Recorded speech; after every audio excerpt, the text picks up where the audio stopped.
Mi buen pastor Jesús Ministries. Exposiciones bíblicas de sana doctrina. Apologías bíblicas contra toda heterodoxia, herejía y apostasía. Levantando el fundamento y defendiendo la verdad.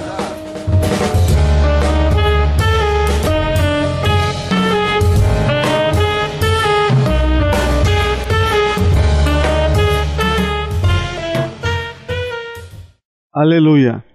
Bendito y alabado sea el nombre de Cristo Jesús.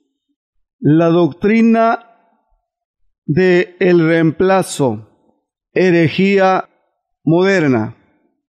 Bases bíblicas: Génesis 12, Josué 1 del 1 al 3 y Salmo 2, 8.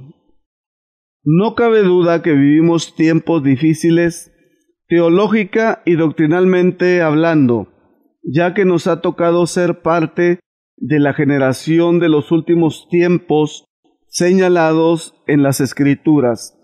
La característica más frecuentemente profetizada para nuestra generación es la apostasía, la cual verdaderamente se ha extendido como un cáncer, invadiendo el cuerpo de Cristo, la Iglesia. Diversas y heréticas doctrinas se predican hoy en muchos púlpitos, como si fueran verdad de Dios. Tiempo y espacio se necesitaría para exponerlas a todas y cada una de ellas. Sin embargo, para poder entender el origen de muchas de ellas, es necesario que estudiemos y entendamos lo que se ha venido denominando la doctrina del reemplazo, misma que ya está siendo denunciada por ministros ortodoxos y apologetas cristianos comprometidos con la palabra, ministros que aman realmente a Dios, a Cristo y a las Escrituras. Número 1. ¿Qué es la teología del reemplazo? El problema, explicamos que es uno de los abusos más frecuentes que podemos observar que se da actualmente entre los escritores cristianos, maestros y predicadores de hoy, en su enseñanza o predicación reemplacista. Es decir, no están interpretando de manera correcta la Biblia, las Escrituras, el texto bíblico. Lo están interpretando de manera incorrecta, herética.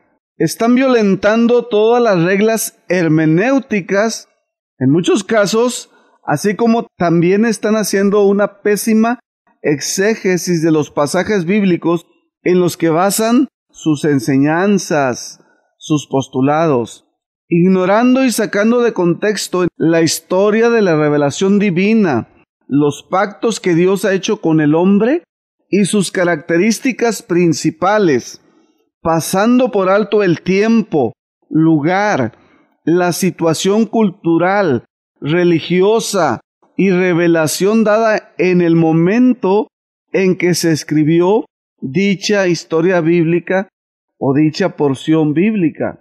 El origen de esta doctrina demoníaca. Esta falsa doctrina no es nueva, sino la misma que enseñó Marción, un hereje que vivió del año 280 al año 371 después de Cristo. Su herejía es conocida como marcionismo y son el conjunto de herejías propuestas por Marción. Nació en Asia Menor y fue a Roma en el año 140 después de Cristo, donde se unió a la iglesia.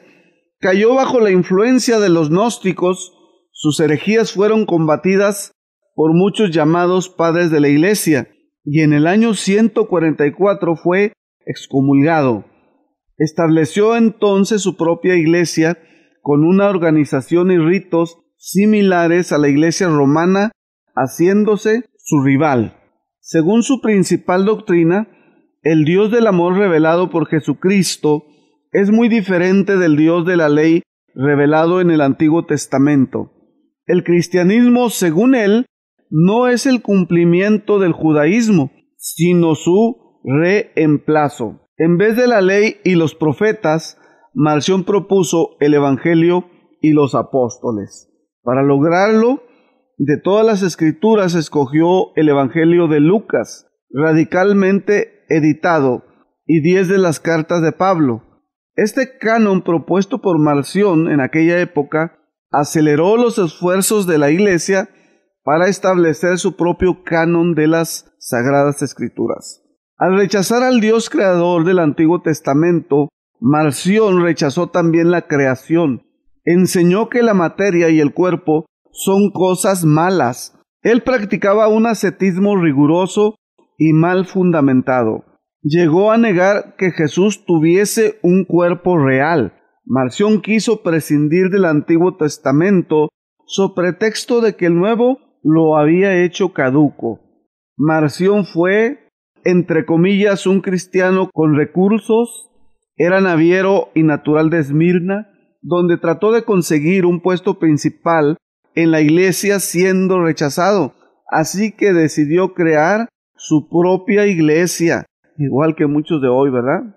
Marción consiguió gran éxito gracias a la simpleza de su doctrina, que consideraba que el mundo había sido creado por un Dios vengador y cruel, que sería el Dios del Antiguo Testamento, en contraposición al Dios del Nuevo Testamento, que es el Dios del perdón y de la redención, lo que se asemeja bastante a la teoría gnóstica. En la mitad del siglo II, Marción, junto con Prisca y Maximila, dos mujeres poseídas por un frenesí místico que impactaba a las masas, predicó la inminencia de la parucía, que tendría lugar en Frigia, bien cerca de donde, por cierto, él andaba. Claro, y convencido del inminente retorno de Cristo, predicaba la abstención sexual, llegando incluso a condenar el matrimonio. Además, solo creía inspirados por Dios el Evangelio de Lucas, los Hechos y las cartas de Pablo, es decir, los textos que seguían una línea más abierta y evangelizadora con su propio mundo y su propia doctrina, lo que más se adaptaba al Asia Menor y a sus teorías, lugares donde él se desenvolvía. Pero como consideraba que incluso estos textos habían sido contaminados, él se dedicó a depurarlos, eliminando todo lo que no le venía bien, lo que él consideraba incorrecto. En una ocasión, Ireneo menciona que una vez el obispo Policarpo de Esmirna se encontró con Marción, y al ser preguntado por ¿me conoces? Policarpo respondió, sí, reconozco en ti al primogénito de Satanás. Inciso C. ¿Cómo definen los estudiosos esta pseudodoctrina? La doctrina del reemplazo o teoría de la sustitución en teología es también conocida como teología de la suplantación. Es un conjunto de interpretaciones particulares de alegatos del Nuevo Testamento que ven a la relación de Dios con los cristianos como reemplazando su anterior relación con los judíos, o sea, Israel. Las expresiones bíblicas de las relaciones de Dios con la gente se conocen como testamentos. Así que el elemento contencioso de la teoría del reemplazo es la idea de que el Nuevo Testamento de Dios con la Iglesia reemplaza el testamento mosaico con Israel, en particular la ley mosaica. Número 2. ¿En qué consiste la doctrina del reemplazo? Para entenderlo, analicemos algunos pasajes bíblicos que hoy se enseñan de manera reemplacista. Estamos hablando de interpretación bíblica. Caso número 1, Abraham el patriarca. Dios escogió a Abraham y le dio grandes promesas de bendiciones solo por su gracia y soberanía. Génesis capítulo 12, versículos del 1 al 3. Jehová había dicho a Abraham, vete de tu tierra y de tu parentela y de la casa de tu padre a la tierra que te mostraré. Haré de ti una nación grande, te bendeciré, engrandeceré tu nombre y serás bendición. Bendeciré a los que te bendigan y a los que te maldigan, maldeciré. Y serán benditas en ti todas las familias de la tierra. Las promesas al patriarca Abraham las podemos enumerar así. Número 1, Dios promete hacer de Abraham una nación grande. Número 2, te bendeciré. Dios promete bendecirlo. Número 3, engrandeceré tu nombre y serás bendición. Número 4, bendeciré a los que te bendigan. Número 5, a los que te maldigan, maldeciré. Número 6, serán benditas en ti todas las familias de la tierra. Contexto: Dios estaba pactando con el hombre que Él escogió para ser el patriarca del gran pueblo que Él eligió para sí, solo en base a su elección, en base a su soberanía. Estas referencias bíblicas y su contenido solo tienen una interpretación, y ésta se debe ajustar a su contexto original y particular. Como todo ministro y estudiante serio de teología sabe, los registros sagrados fueron escritos en diferentes géneros: histórico, profético, poético, biográfico. Existen también diversas figuras literarias dentro de la narrativa bíblica, incluyendo modismos propios de los hebreos. El antropomorfismo es un ejemplo de esto. El antropomorfismo ocurre cuando el escritor sagrado atribuye a Dios características propias del hombre. Sabemos que Dios es espíritu, no tiene cuerpo. Sin embargo, la Biblia contiene algunas menciones bíblicas como las siguientes: la boca de Jehová lo ha hablado. No se ha acortado el brazo de Jehová. Los ojos de Jehová están sobre el justo y atentos sus oídos al clamor de ellos. A lo largo de las Escrituras encontramos también símiles, metáforas, sinécdoques, hipérboles, apóstrofes, personificaciones, eufemismos, paradojas e incluso juego de palabras. Por lo tanto, a fin de hacer una correcta interpretación bíblica, es necesario primeramente la iluminación del Espíritu de Dios para abordar las historias bíblicas. El uso de la hermenéutica y el conocimiento del significado de las palabras en los idiomas originales en las que se escribieron son muy necesarios. El conocimiento de los diversos pactos bíblicos es importante, asimismo las diferentes dispensaciones bíblicas. Respecto a los diversos géneros y figuras literarias, a fin de no violar el verdadero significado de un pasaje bíblico que intentamos interpretar.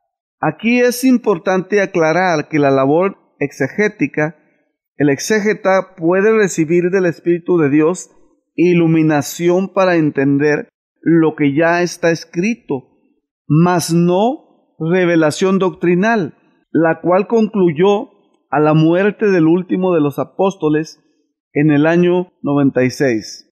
Juan, al terminar de escribir el Apocalipsis, cierra allí una época apostólica y de revelación. Revelación es una palabra muy usada y abusada en la actualidad. Son muchos hoy los que reclaman recibir revelación divina, agregando y anticipando la palabra nueva. Nuevas revelaciones, novedosas revelaciones, desde gente mística que dice que Dios le habló, que le dio el último mensaje, hasta falsos profetas que están trayendo revelaciones de que naciones van a desaparecer. Muchísimas nuevas revelaciones supuestamente se están recibiendo hoy. Nada hay más falso que la pretendida nueva revelación divina. Dios ya dijo todo lo que Él quiso doctrinalmente revelarnos a través del canon sagrado. Y todos aquellos que pretenden haberla recibido a través de algún texto o porción bíblica aislada, es el caso de una dominicana que está diciendo que la iglesia va a pasar por la gran tribulación porque Dios se lo reveló. Todas estas personas que traen una nueva revelación doctrinal a través de una experiencia mística, se trata tan solo de una muy defectuosa labor interpretativa de las Escrituras. Se trata de una mala exégesis de los textos bíblicos. En muchos casos se trata de anteponer a la misma palabra revelada por Dios las experiencias místicas personales de gente supuestamente ungida. Es por ello que cada porción bíblica, cada texto, cada capítulo ha de interpretarse bajo la correcta regla interpretativa correspondiente en cada caso, correspondiendo al género en el cual fue originalmente escrito. No se debe alegorizar el escrito literal, ni hacer literal un escrito alegórico. No se debe espiritualizar un texto para ver en él cosas que en realidad no tiene. El pasaje bíblico referido con anterioridad y sus promesas fueron destinados en forma exclusiva a Abraham, el patriarca, porque así Dios lo decidió. Debo decir que, sin embargo, hay muchos falsos maestros que han escrito libros en donde dicen que Dios les ha dado todas estas bendiciones que Dios le dio a Abraham. Uno de estos falsos maestros es César Castellanos, el líder de la secta G12 de Colombia, quien toma esta historia bíblica y la personaliza a su favor y hace una interpretación privada, amañada, herética y blasfema. También muchos otros hermanitos ignorantes oran diciendo: en este momento te mando las bendiciones de los patriarcas, como si fuera decir Dios te bendiga. Es común hoy escuchar oraciones a favor de otras personas que más parecen esas oraciones hechicería y espiritismo que una oración sencilla bien encauzada a favor de un alma necesitada.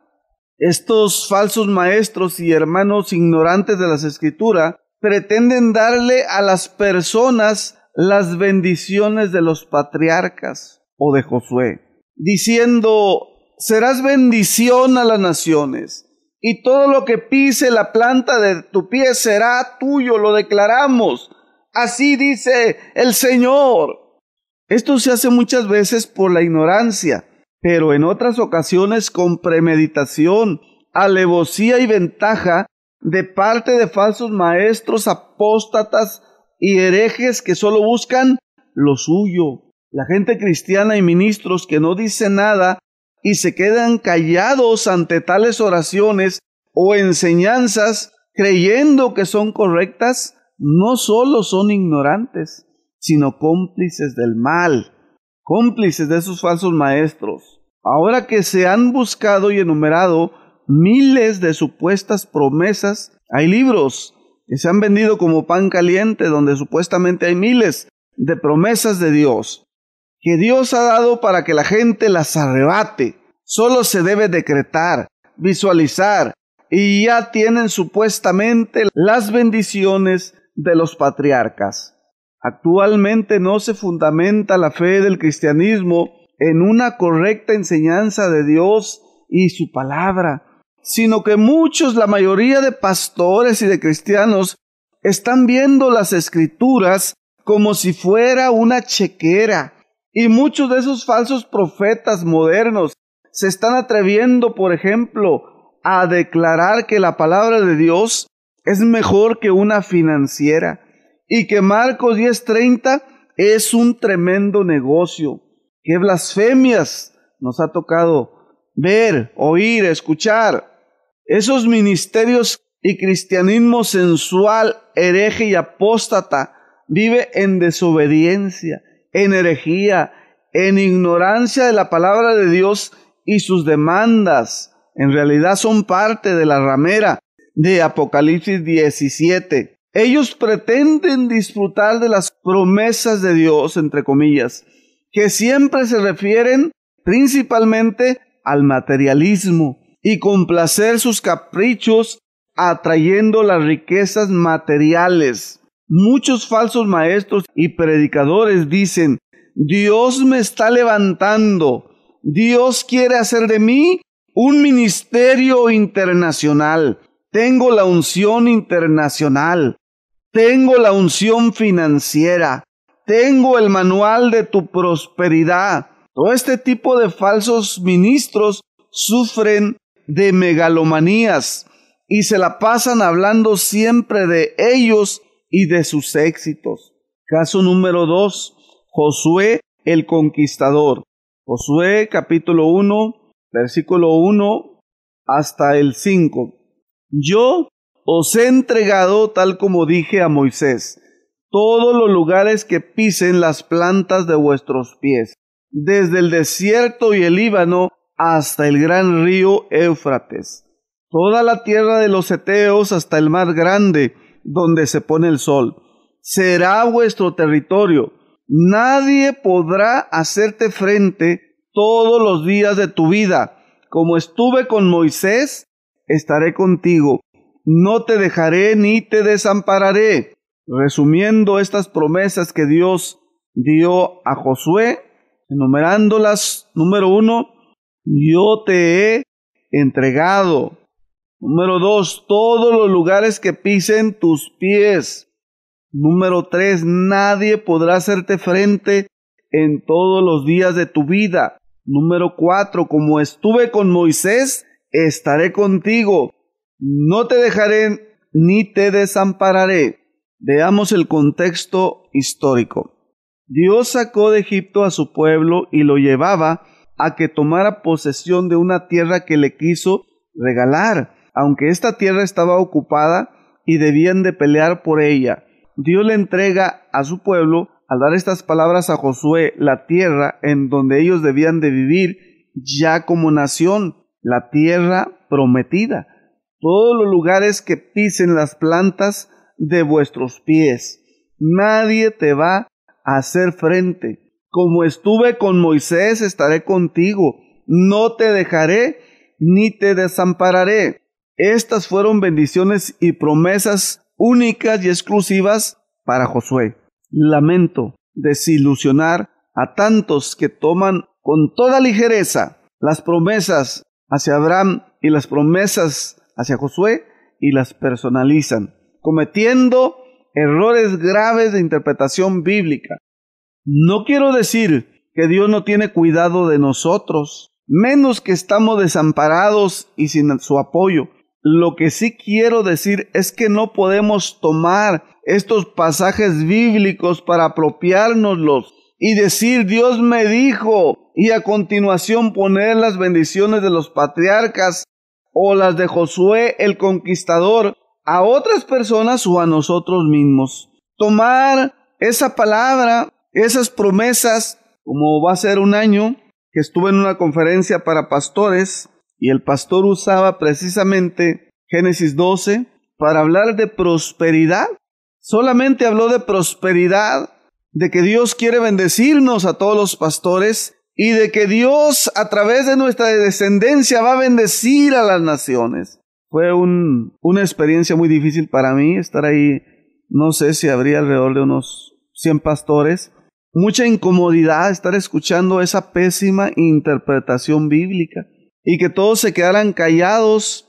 Era una visita y lamentablemente no pude hacer nada para evidenciar ese error que se estaba cometiendo al enseñar la palabra de Dios de una manera tan equivocada. No hay excusa para que un pastor interprete mal estos pasajes bíblicos. Tenemos que ser serios. Es como si un médico administrara un medicamento para el cáncer dándole una pastilla para dolor de cabeza o viceversa. No podemos como pastores tomar la palabra y temas tan fundamentales, tan capitales del cristianismo, explicarlos de una manera tan herética. Tenemos que tener cuidado. No podemos poner las bendiciones de los patriarcas o las de Josué a otras personas, ni tomarlos para nosotros mismos. Esto es incorrecto. Estos pasajes bíblicos son usados frecuentemente para pedirle a Dios que nos dé propiedades y que todo lo que pise nuestros pies es nuestro, pues su palabra lo dice, que nadie nos puede hacer frente porque la promesa de Josué es nuestra. Nuevamente debemos interpretar bien la Biblia. No es cuestión de decir, yo sí tengo fe de que Dios me va a dar propiedades, de que me va a engrandecer, yo no seré cola, yo voy a ser cabeza, no pediré prestado, a mí me pedirán y yo prestaré. Este año es el año de la conquista, es el año de la expansión, es el año de tu bendición. Este no es un asunto de fe, hermano. Decir, confesar, declarar que aquellos que tienen fe pueden tomar estas promesas y que los que no tienen fe no pueden, es un error muy grave de interpretación bíblica. Este es un asunto eminentemente de interpretación bíblica legítima al abordar de manera seria las Escrituras. Hay un pastor que dice que Dios lo ha llamado para sacar al pueblo de la mediocridad, para enseñarle a conquistar, para que sean prosperados. El asunto es que solo es Él quien ha prosperado, con los pactos económicos que promueve y que la gente tiene que pagar y dar dinero siempre, en todo tiempo. Pero el grueso de los hermanos que lo siguen no han sido prosperados, siguen batallando. Muchos ministerios e iglesias están estacionados en la época de la conquista de la tierra prometida. Y de ahí no se quieren mover, solamente hablan de Josué. Pues hay grandes promesas de éxito, fortuna, propiedad y muchísimas bendiciones materiales. Por esa razón esos ministerios sensuales, falsos profetas y falsos pastores están enseñando y creyendo perversamente, mutilando las Escrituras a su favor por ganancias deshonestas, comercializando con la fe. La verdad es que están engañando a la iglesia, prometiéndoles bendiciones que no son para ellos. Están malinterpretando las Escrituras para abusar de la ignorancia del pueblo y sacar provecho debido a su ambición. Ya que siempre estos falsos maestros y falsos pastores están dando bendiciones solo de palabra, proclamando prosperidad, pero a cambio de que la gente les dé a ellos su dinero o propiedades en especie. Hay quienes piden, como en el caso de un evangelista, que han sido ya demasiados, que piden que le den un billete de $20. A cambio, este evangelista regresaba un billete de $1. La diferencia es que el billete que él daba, decía él, estaba ungido y traería prosperidad al que lo tuviera. ¡Qué aberrante! Pero está sucediendo. Escapa, huye de esas herejías, de esos lobos, de esos vividores. Esa persona vendía la unción. ¿Es esto bíblico? ¿Hay alguna indicación o dispensa bíblica para que pongamos precio a la unción? ¿Es la fe un asunto de negocio? Continuemos con otra evidencia. Nadie podrá hacerte frente. Estos falsos maestros y predicadores les dan la falsa promesa a sus oyentes y seguidores de que todo lo que hagan va a ser muy exitoso, que cada negocio que ellos emprendan va a florecer de manera sobrenatural y que los enemigos que se levantan en su contra serán fácilmente derrotados, ya que Dios está con ellos. Y cuando alguien señala los errores y deficiencias, las herejías de estos falsos maestros, ellos nos maldicen y siempre se declaran en victoria y rechazan todo aquello que no les favorece o que no les gusta a sus intereses sensuales. Cristo los reprenda. Caso número 3, el Salmo mesiánico, número 2, versículo 8. Se les llama así a algunos salmos que están relacionados proféticamente con Jesús, el Mesías. Estos salmos son de relación exclusiva al Señor y no debemos pretender apropiarnos de ninguno de ellos a fin de sustentar supuestas nuevas revelaciones o prácticas dentro de la iglesia del cristianismo. Este pasaje citado es uno de tantos que es pésimamente interpretado, como por ejemplo sucedió este caso donde un individuo, debido a una supuesta inspiración profética, le profetiza a otro individuo: el Señor te dice que te da las naciones, son tuyas, tómalas, se abren las puertas. Este fue el caso del falso apóstol Ronnie Chávez en el Apóstata Canal Enlace, quien le profetizó a su achichincle Carlos Luna: Dios dice que te da las naciones. Teólogos ortodoxos están de acuerdo en esta interpretación del Salmo mesiánico, y voy a mencionar a los comentaristas Jamieson, Fausen, Brown, quienes dicen al respecto del Salmo número 2: aun cuando los eventos guerreros del reino de David pueden haber sugerido el fondo imaginativo, las escenas pintadas y los temas presentados pueden hallar su aplicación en la historia y el carácter de Jesucristo. Es un estilo sumamente vigoroso y poético. El escritor, en 4 estrofas de 3 versos cada una, expone la inveterada y furiosa, así como vana hostilidad de los hombres contra Dios y su ungido. La resolución de Dios de llevar a cabo su propósito, dicho propósito explicado más plenamente por el Hijo, a saber, el establecimiento del reino mediador y la destrucción de los que se le oponen, y la bendición para todos los que reciben a este poderoso y triunfante Rey. Por su parte, la Biblia Plenitud dice: este es un salmo mesiánico, en el cual se advierte a la gente, a los reyes de la tierra, que sirvan a Dios porque el juicio final está en sus manos. Se aplica a Cristo por lo menos 5 veces en el Nuevo Testamento.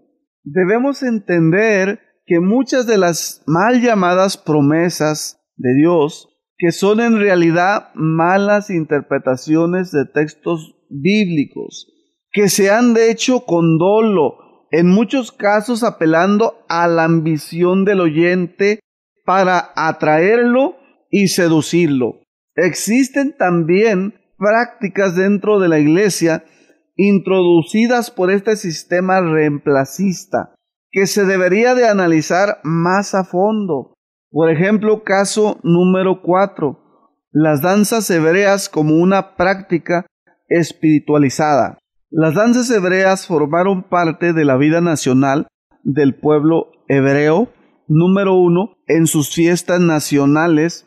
Número 2, en sus fiestas culturales. Número 3, formaban parte de su idiosincrasia. No hay indicios en el Nuevo Testamento de esta práctica dentro de la liturgia judía, como tampoco dentro de la liturgia cristiana. Fue algo estrictamente cultural en el judaísmo. Número 1, Cristo no las practicó ni recomendó hacerlo. Número 2, los apóstoles no las practicaron. Número 3, la iglesia primitiva tampoco practicó la danza. Número 4, la práctica de la danza solo se menciona en la época temprana de Israel como nación en el Antiguo Testamento. Los judíos las practican hasta el día de hoy en bodas y fechas festivas. Número 6, el shofar, tan popular hoy, era usado en el Antiguo Testamento solo por el pueblo hebreo y para anunciar eventos nacionales. Qué curioso que muchos pastores ahora andan con su shofar. En muchas iglesias lo tocan en toda ocasión, sin discernir y sin saber cuáles eran las únicas ocasiones que se usaba el shofar en Israel. Número 7. Nunca fueron parte de la liturgia hebrea. Solo de manera muy esporádica e intermitente se practicó la danza. Concluyendo, no se está demonizando esta práctica, pero sí dejando en claro que esta práctica no está instituida como parte ni de la liturgia judía ni de la liturgia cristiana. Esta práctica no debe ser espiritualizada. La única aplicación que se le puede dar hoy es ser representativa de gozo, y cada iglesia es libre y soberana de permitirla o no. El problema es que la mayoría de quienes participan de ellas es a veces gente más malvada que el mismo diablo y más mundana que el mismo mundo. Debemos volver a la palabra de Dios y mantenernos fieles a la doctrina y a su único fundamento. La palabra de Dios nos advierte a todo maestro y predicador en 1 Timoteo 4:16. Ten cuidado de ti mismo y de la doctrina. Persiste en ello, pues haciendo esto, te salvarás a ti mismo y a los que te escuchen. 2 Timoteo 4:2. Que prediques la palabra, que instes a tiempo y fuera de tiempo. Redarguye, reprende, exhorta con toda paciencia y doctrina. 4, versículo del 3 al 5. Pues vendrá tiempo cuando no soportarán la sana doctrina, sino que teniendo comezón de oír, se amontonarán maestros conforme a sus propias pasiones, y apartarán de la verdad el oído, y se volverán a las fábulas. Pero tú sé sobrio en todo, soporta las aflicciones, haz obra de evangelista, cumple tu ministerio. Debemos de ser sobrios cuando alguien está hablando de prosperidad, de bendición y usando mal las escrituras. Segunda de Pedro 2 del 1 al 3. Hubo también falsos profetas entre el pueblo, como habrá entre vosotros falsos maestros, que introducirán encubiertamente herejías destructoras, y hasta negarán al Señor que los rescató, atrayendo sobre sí mismos destrucción repentina. Y muchos seguirán su libertinaje, y por causa de ellos el camino de la verdad será blasfemado. Llevados por avaricia, harán mercadería de vosotros con palabras fingidas. Sobre los tales ya desde hace tiempo la condenación los amenaza y la perdición los espera. Eso es lo que está sucediendo en todas esas megaiglesias que están siendo engañadas. No dudo que artistas famosos, que futbolistas internacionales quieran servir a Dios. El problema es que están llegando a falsos ministerios, a falsos maestros, a falsas iglesias, y no están conociendo la verdad auténtica del Evangelio ni al Dios auténtico. Están solamente conociendo otra religión apóstata más de la que habían ya salido. Muchos han reemplazado a Israel por la iglesia. Existen predicadores, iglesias y ministerios desde quienes rechazan abierta y totalmente a Israel, declarando que Dios ya los desechó y que ahora la iglesia ocupa su lugar. Esta es una forma de antisemitismo. Romanos capítulo 11 del 1 al 5. Digo pues, ¿ha desechado Dios a su pueblo? En ninguna manera, porque también yo soy israelita de la descendencia de Abraham, de la tribu de Benjamín. ¿No ha desechado Dios a su pueblo, al cual desde antes conoció? ¿O no sabéis qué dice de Elías la Escritura? ¿Cómo invoca a Dios contra Israel diciendo, Señor, a tus profetas han dado muerte, y tus altares han derribado, y solo yo he quedado, y procuran matarme? Pero ¿qué le dice la divina respuesta? Me he reservado 7,000 hombres, que no han doblado la rodilla delante de Baal.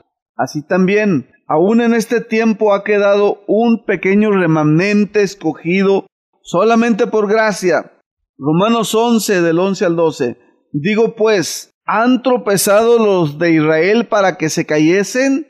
En ninguna manera, pero por su transgresión vino la salvación a los gentiles para provocarles a celos. Y si su transgresión es la riqueza del mundo y su defección la riqueza de los gentiles, ¿cuánto más su plena restauración? Romanos 11, 17 al 24. Pues si algunas de las ramas fueron desgajadas, y tú siendo olivo silvestre, has sido injertado en lugar de ellas, y has sido hecho participante de la raíz y de la rica savia del olivo, no te jactes contra las ramas. Y si te jactas, sabe que no sustentas tú a la raíz, sino la raíz a ti. Pues las ramas dirás, fueron desgajadas para que yo fuese injertado. Bien, por su incredulidad fueron desgajadas, pero tú por la fe estás en pie. No te llenes de soberbia, sino teme, porque si Dios no perdonó las ramas naturales, a ti tampoco te perdonará. Mira pues la bondad y la severidad de Dios. La severidad ciertamente para con los que cayeron, pero la bondad para contigo, si permaneces en esa bondad, pues de otra manera tú también serás cortado. Y aun ellos, si no permanecieren en incredulidad, serán injertados, pues poderoso es Dios para volverlos a injertar. Porque si tú fuiste cortado del que por naturaleza es olivo silvestre, y contra naturaleza fuiste injertado en el buen olivo, cuánto más estos, que son las ramas naturales, serán injertados en su propio olivo. Definitivamente no. Dios no ha desechado a Israel. Sigue siendo su pueblo elegido y heredero de las promesas y de los pactos. La iglesia es injertada en Israel y los pactos de Dios. Efesios 2:11. Pero nunca, en ningún momento sustituye a Israel. Efesios 2 del 11 al 22. Por tanto, acordaos de que en otro tiempo vosotros, los gentiles, en cuanto a la carne, eras llamados incircuncisos por la llamada circuncisión hecha en mano en la carne. En aquel tiempo estabais sin Cristo, alejados de la ciudadanía de Israel y alejados a los pactos de la promesa, sin esperanza y sin Dios en el mundo. Pero ahora en Cristo Jesús, vosotros que en otro tiempo estaban lejos, habéis sido hechos cercanos por la sangre de Cristo, porque Él es nuestra paz, que de ambos pueblos hizo uno, derribando la pared intermedia de separación, aboliendo en su carne las enemistades, la ley de los mandamientos expresados en ordenanzas, para crear en sí mismo de los dos un solo y nuevo hombre, haciendo la paz, y mediante la cruz reconciliar con Dios a ambos en un solo cuerpo, matando en ella las enemistades. Y vino y anunció las buenas nuevas de paz a vosotros que estabais lejos y a los que estaban cerca, porque por medio de él los unos y los otros tenemos entrada por un mismo espíritu al Padre. Así que ya no sois extranjeros ni advenedizos, sino conciudadanos de los santos y miembros de la familia de Dios, edificados sobre el fundamento de los apóstoles y profetas, siendo la principal piedra del ángulo Jesucristo mismo, en quien todo el edificio, bien coordinado, va creciendo para ser un templo santo en el Señor, en quien vosotros también sois juntamente edificados para morada de Dios en el Espíritu. Amén. Debemos de tener cuidado cuando se enseña la palabra de Dios, cuando se expone, cuando se ora. ¿Cómo se está usando la palabra? Hay infinidad de falsos maestros. Hay una nueva secta mesiánica gentil que dicen ser judíos y no lo son, porque no son descendientes de Abraham, no provienen de ninguna de las 12 tribus, sino son gentiles que eran cristianos algunos, la mayoría, que apostataron y supuestamente se hicieron mesiánicos debido a tanta apostasía que existe hoy en el cristianismo, en el misterio. Pero es general esto. Ellos mismos son una evidencia de la apostasía. Inclusive, este movimiento religioso novedoso. Y lo menciono precisamente porque ellos están tergiversando las Escrituras, malinterpretándolas de una forma tan caprichosa, fuera de como lo interpretaron los judíos ortodoxos, definitivamente. Conclusiones. Existen muchos falsos maestros y profetas, muchos ministerios, muchas congregaciones, que pueden ser mega iglesias, ministerios internacionales en diferentes países como Brasil, Argentina, Estados Unidos, Colombia, Costa Rica, España, Inglaterra. Y la gente piensa que por el hecho de que es una mega iglesia o porque el ministerio es internacional y tiene bajo su cobertura a 200 o a 500 pastores, da por hecho de que esto es de Dios, de que Dios está ahí con ellos, de que lo que enseñan está correcto, lo cual es un error muy grave. Usted puede ver el catolicismo romano, todos los millones de gente que son, la grande riqueza que han amasado, sin embargo, no son de Dios. Igualmente los musulmanes, ¿cuántos millones de musulmanes no son? Y el hecho de que sean muchos no significa que sea de Dios. Igualmente dentro del cristianismo se han levantado muchos grupos, muchos ministerios, muchas iglesias nuevas, que aparentemente dicen ser de Dios, pero cuando escuchamos sus enseñanzas, conocemos sus doctrinas, nos damos cuenta que son falsos maestros y falsos profetas. Desde el coreano Dr. Cho hasta el colombiano César Castellanos, Guillermo Maldonado, Ronnie Chávez, el pastor brasileño Esteban Hernández y muchísimos más. Pero la gente piensa que son de Dios porque tienen mucha gente, muchos fans, muchos seguidores, mucha prosperidad. Esa no es una señal de aprobación divina. Si no nos sometemos a la palabra como ministros, se los dice un pastor, debemos someternos a la palabra de Dios. Tener cuidado con quién nos estamos relacionando. No podemos servir a dos señores, no podemos estar sirviéndole al mundo, sirviéndole a la ramera y sirviéndole a Dios. No podemos usar la palabra para nuestros fines. Tenemos que ser honestos y con toda honestidad conducirnos para predicar el evangelio al mundo pecador, para sobreedificar la iglesia en la sana doctrina. Quiero concluir diciéndole que hay muchos textos bíblicos legítimos donde hablan de que Dios tiene cuidado de nosotros, de que Dios nos guarda, de que Dios nos protege. Tenemos que hacer una investigación, cada cristiano, cada pastor, para interpretar correctamente las Escrituras. No cometamos estos errores tan comunes que se están cometiendo hoy. Cuando Cristo ordena a sus 12 apóstoles y les da autoridad, por ejemplo, sobre los demonios, lo está haciendo con los apóstoles solamente, no lo está haciendo con usted y conmigo, Entiéndalo por favor, usted no es apóstol ni yo soy apóstol, yo solo soy un pastor. Mucha gente está tomando hoy las palabras que Cristo les dijo a los apóstoles también. Hay algunas que aplican para nosotros, pero no todas.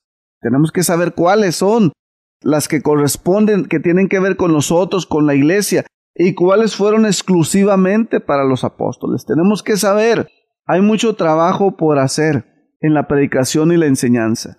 No se necesitan muchas ganas, como dicen algunos. Vamos a echarle ganas. El trabajo de la predicación del evangelio y de la edificación de la iglesia no es para cualquiera, ni es para aquel que le quiera echar ganas. Dios es el que capacita, Dios es el que llama, Dios es el que envía.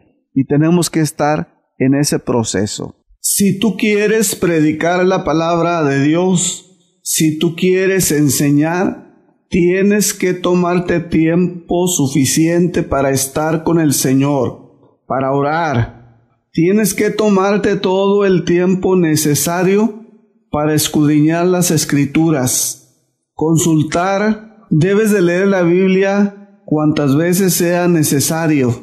Debes consultar con diccionarios bíblicos, con enciclopedias, con libros de teología. Debes de leer a los mejores maestros, a los mejores escritores. Debes aprender a interpretar la palabra de Dios de acuerdo en el momento en que se escribió. Tienes que saber quién escribió esas palabras, cuándo las escribió, en qué época, a quién se le dirigen, esas palabras? ¿En qué idioma están? ¿Bajo qué circunstancias religiosas, políticas, espirituales o en qué pacto se encontraban en ese momento? Cuando yo les he mencionado todo esto a muchos hermanos y les digo, tienes que saber reglas de hermenéutica, tienes que saber exégesis, tienes que considerar que se escribió la Biblia en los idiomas hebreo, arameo y griego. Cuando yo les comento esto a hermanos que me cuestionan, dicen, es mucho trabajo eso.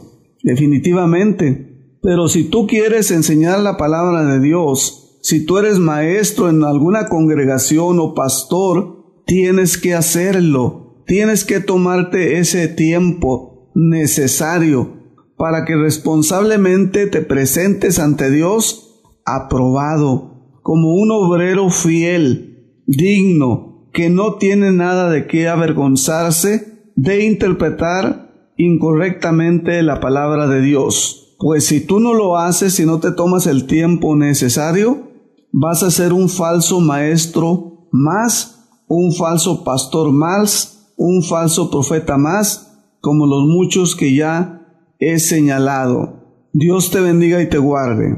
Amén.